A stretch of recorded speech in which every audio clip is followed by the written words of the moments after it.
Izuku took a breath, holding it for a moment before letting it go, allowing it to carry away all his stress and tension. The UA testing center stood before him, proud and strong, with numerous arches and lush greenery.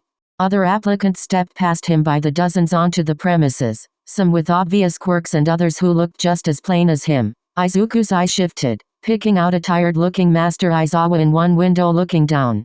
By the doors, he saw Psycho and Telly flash him a small nod before stepping through. His thoughts were cut off as a hard shoulder crashed into his from behind. Izuku caught himself. The spiky, blonde hair of a former friend connected to a body walking with confidence. Izuku tried to brush it off, but he couldn't help it. He took another breath, blinking as he allowed his eagle vision to activate. Again, he found Master Aizawa, this time the man glowing a strong blue. Intelli's blue disappeared behind the doorway. Many other applicants glowed various levels of white, but one student burned red as brightly as a small sun. Bakugo Katsuki refused to look back. You look nervous, Ribbit. Izuku jumped at the sudden voice, the verdict losing his footing and starting to fall backward. An arm shot from the speaker, grabbing his to arrest his momentum. He stared up, the uncovered face and large eyes of Tsuiwasu staring back. With his eagle vision still activated, she glowed a calming blue. Ah, hi, he managed. Thanks. No need to thank me, the frog girl said. It's my fault you almost fell in the first place, Ribbit. I'm Tsuiwasu, but you can call me Tsu if you want. Izuku Midoriya. He trailed off, his back to normal, eyes glancing down at where she held his wrist. Getting his feet under him, he expected the girl to let go, but he had no such luck. Red spread over his face at the close contact. Well, good luck, Midoriya, Tsuiyu said, letting him go. We better hurry, the written test starts soon. Oh, right. She turned, setting a brisk pace he tried to keep up with. Good luck to you, too. An hour later, Izuku found himself in a darkened amphitheater beside the one person without a positive or neutral glow. Bakugo did not look his way, instead staring ahead at a lone podium. This was a better reaction from him than any Izuku had seen in the past few months. A moment later, the pro hero present Mike rose from beneath the floor and stepped up to the stand. Izuku sucked in an excited breath at the presence of the man. Hello, everybody, the voice hero yelled. Are you ready to rumble? Silence, answered the man, staying stoic. I see. That's fine since I've got lots to tell you. Up next is the practical of the UA exam. If you'll direct your attention to the screen behind me, you'll see that all of you will be divided into one of 6 different testing locations. They're all the same, so everyone will be on the same playing field. As for your opponents, UA has cooked up some robots for you to smash. Depending on their difficulty, they could be worth 1, 2, or 3 points. Points will be awarded once a bot is disabled, be that total annihilation or simply severing its wires. Yeah. Sir, I have a question.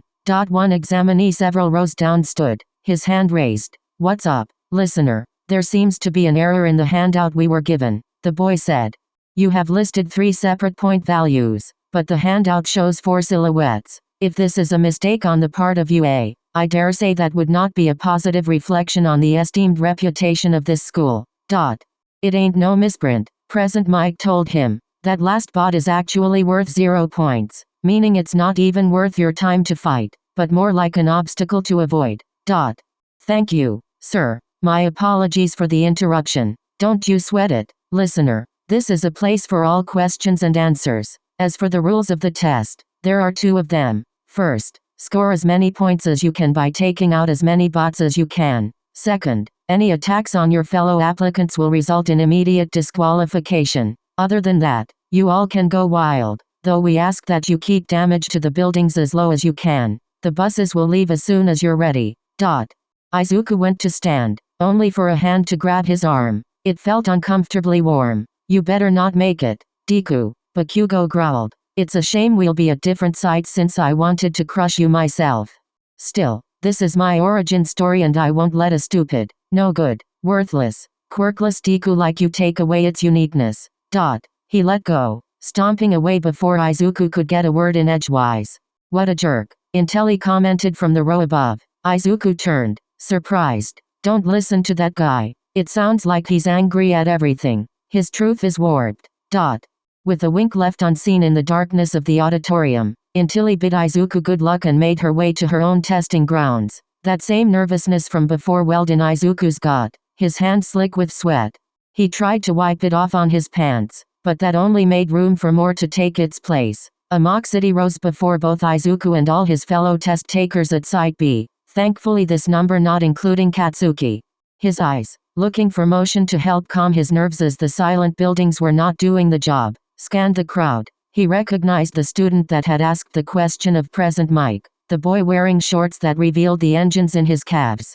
One other assassin recruit was there, and, for a moment, Izuku found himself disappointed that it wasn't Tsuyu. Rather, it was one of the other male recruits, the boy making eye contact with Izuku before giving a wink and tapping the ground with a foot. Izuku nodded and set his head on straight, his fingers checking the tools on his belt. Go. Present Mike's voice echoed over the grass, Izuku head snapping up and needing a second to comprehend before his legs started to move. What are you waiting for? There are no countdowns in real life. Go. The Verdant found himself in the middle of the pack, little space to move on either side. A girl with brown hair and pink cheeks ran at his right while the loud kid from before charged past his left with a burst of speed. Needing room, Izuku pulled his rope dart from his belt and gave it a spin before throwing it at the closest building. It embedded itself into the concrete before the boy jumped and pulled, carrying himself over the crowd, some of whom had to duck, and to the left. He latched onto the nearest window and pulled the dart loose, scurrying up the wall while using the dart every few seconds. Reaching the roof, Izuku rolled over the side and ran, pushing himself to the opposite side before leaping over to the next building. Taking this shortcut, he placed himself ahead of most of the other examinees, giving himself free range over a whole street of robots with little competition.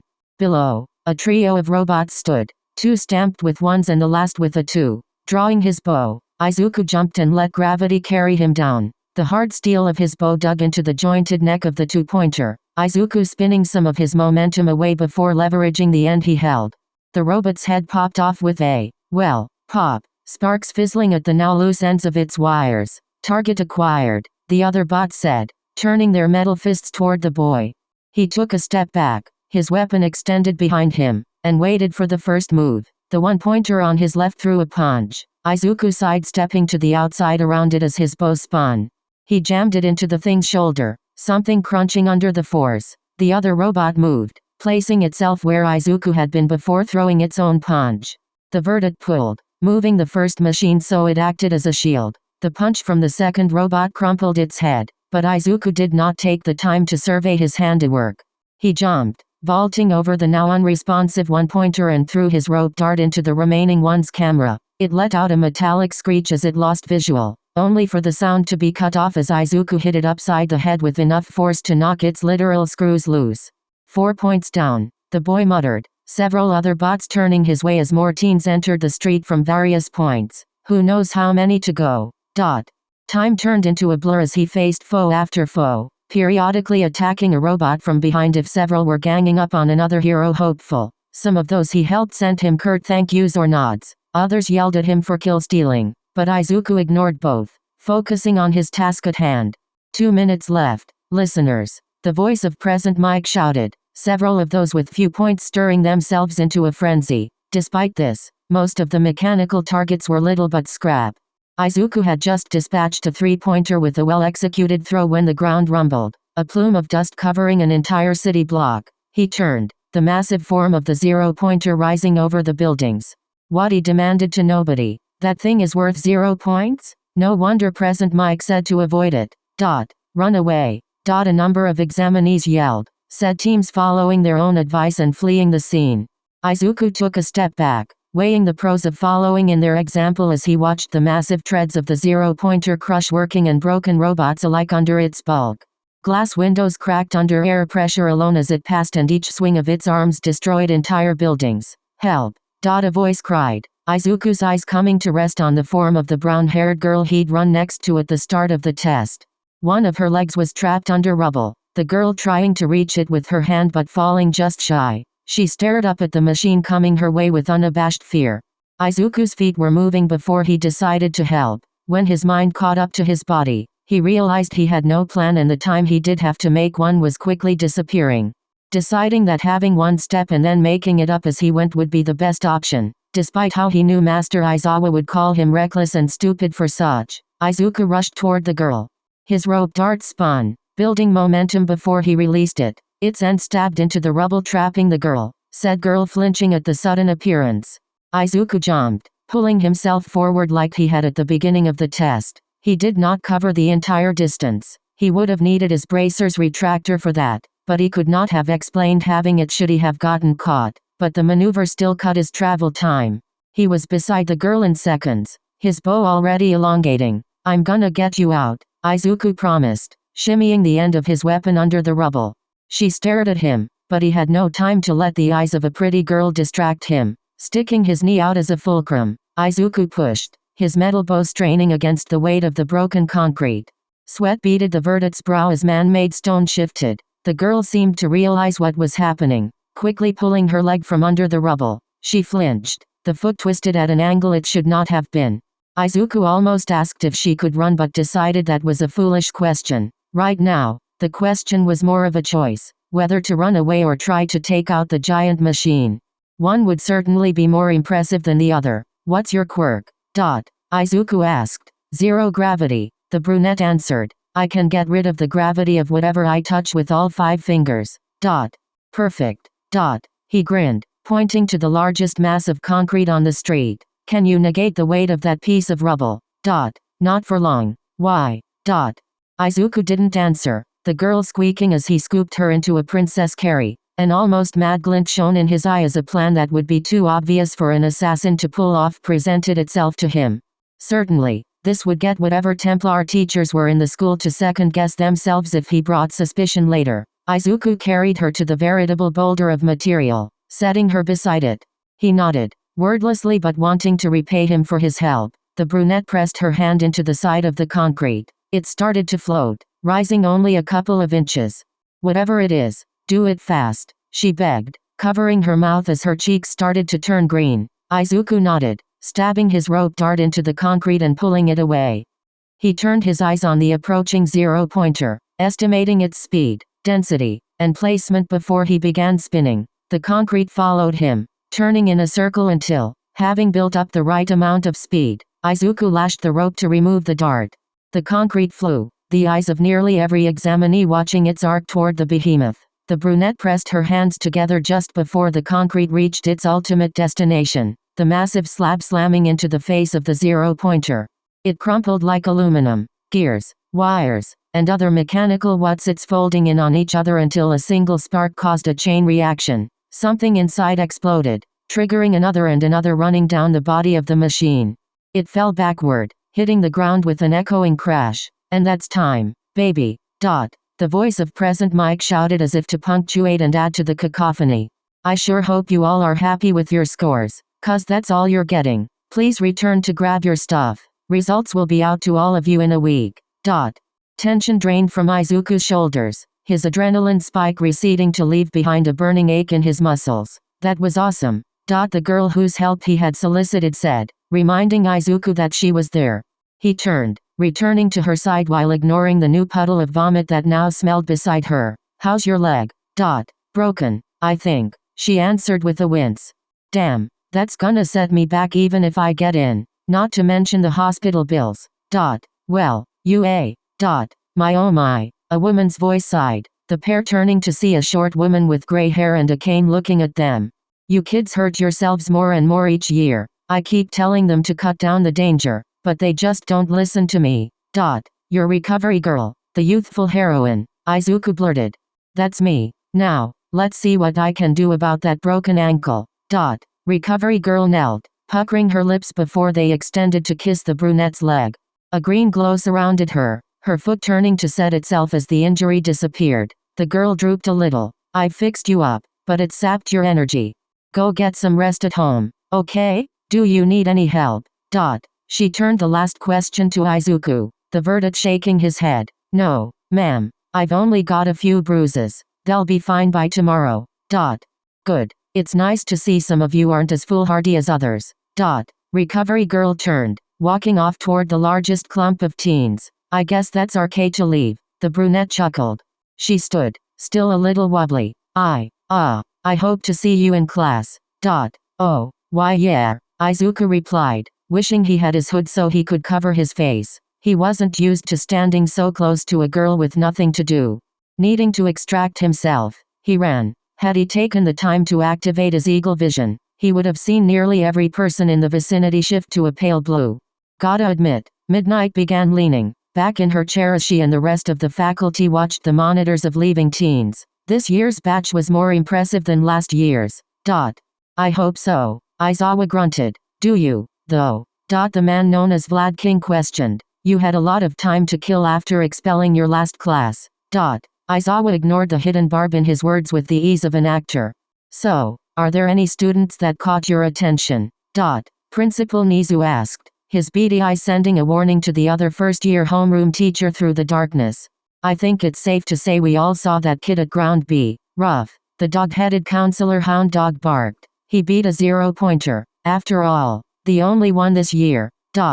Yeah, but he needed the help of another. Eraserhead waved. Good teamwork, but that's not enough to just admit the kid. Applicant 2234, Izuku Midoriya. Cementus read from a file. Says here his quirk's called empathetic eye. It lets him see the malice or goodwill inside a person. Preferred goal, rescue hero. Sounds more like he could be an infiltration specialist, Midnight commented.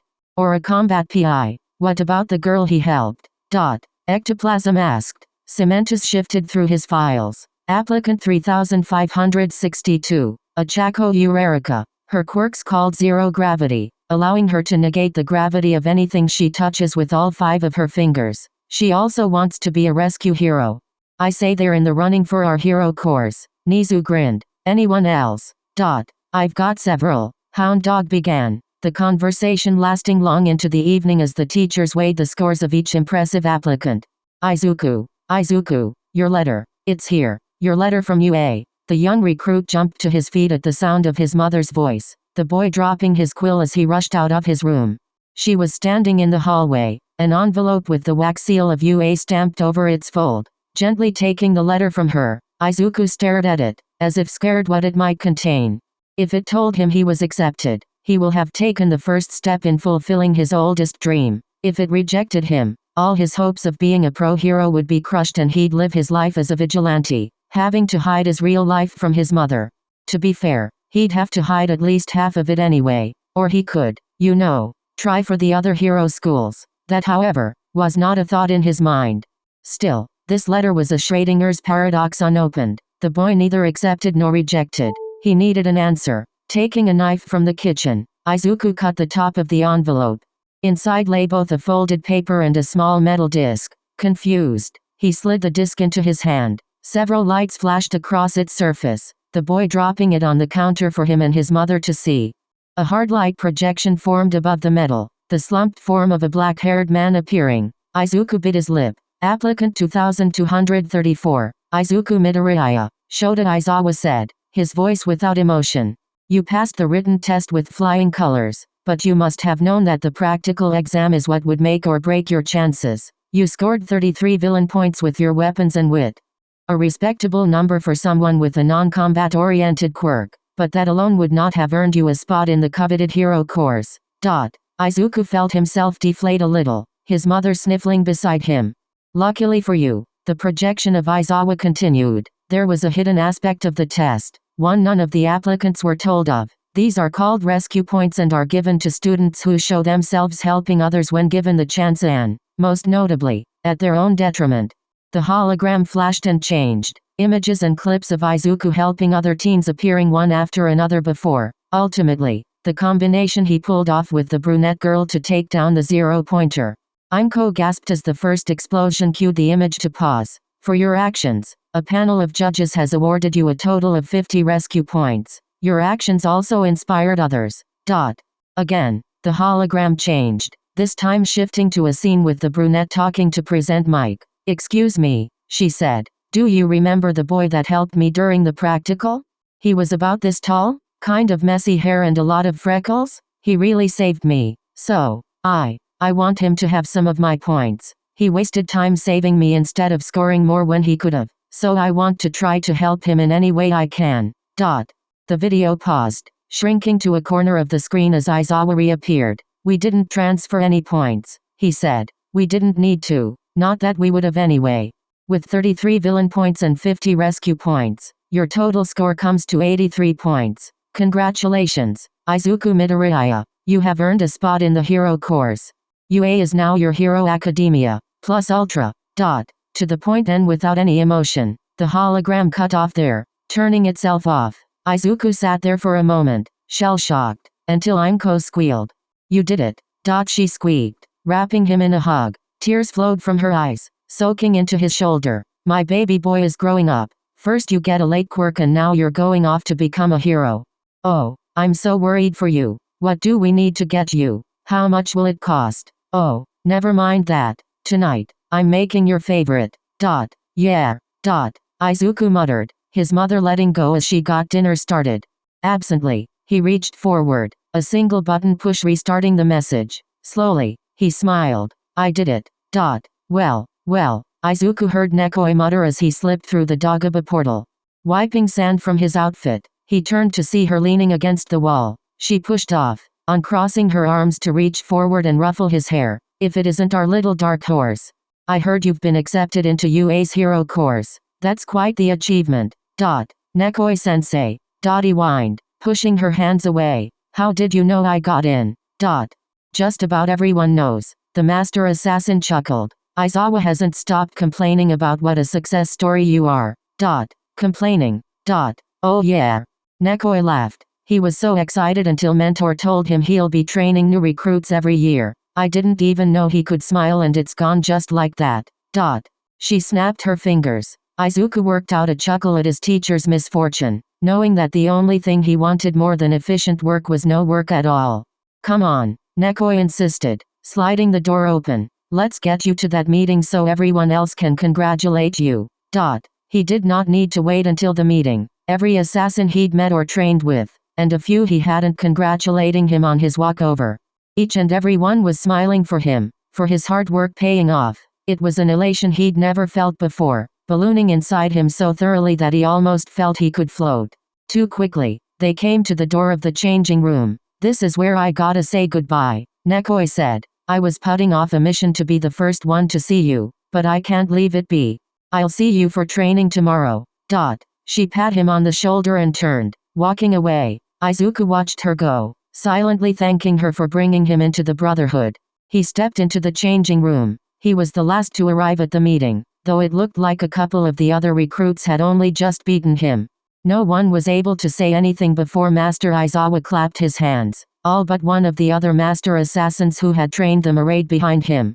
Izuku rushed to his spot in line, saluting with the rest. Even after more than a week, you all are still prompt, Aizawa said. That's good. Anyway, it is my pleasure to announce our UA student informants, Izuku Midoriya and Tsuhayu Asu. Would you two please step forward? Izuku did so, Tsuhayu stepping out of line with him in the corner of his vision. They walked up to Aizawa, kneeling before him. The other recruits politely clapped, though there were a couple disgruntled mutterings. Several of you were in the running, Master Kayama, the pro hero Midnight, commented. It was a close call, but we couldn't play favorites. We are assassins first and teachers second, but UA is still very selective and we must select those who will most stay true to the ideals of pro heroes.